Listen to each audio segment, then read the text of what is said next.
আমরা কোনো লকডাউন কোনো কিছু আমরা মানি না, আমরা আমাদের দাবি বাস্তবায়ন চাই।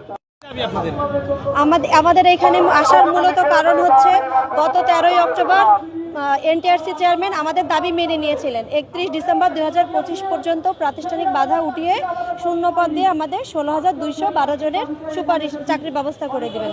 সব দাবি মেনে মধ্যস্থতা করছিলেন ডিসি মাসুদ স্যার।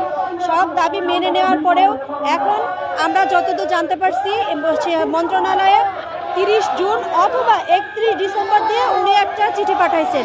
এখানে অথবা প্রশ্ন কেন আসলো? আমরা তো 31 ডিসেম্বর পর্যন্ত বলেছি, আমাদের দাবিও মেনে নিয়েছে। দাবি মেনে নেওয়ার পরে এখন কেন কালক্ষেপণ করছে? 30 জুনের কথা কেন আসবে?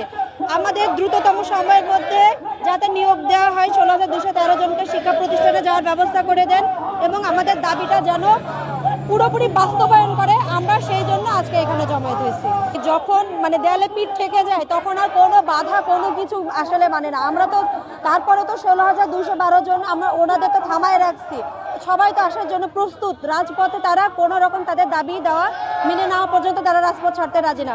তারপরও তাদের প্রতিনিধি হিসেবে আমরা এই যে ভাই বোনেরা এসছি, আমরা রাজপথ আসলেই ছাড়বো না। আমাদের দাবি মেনে নিতে হবে। আমাদের 31 ডিসেম্বর প্রাতিষ্ঠানিক বাধা উঠিয়ে সবাইকে নিয়োগের ব্যবস্থা করতে হবে এবং দ্রুততম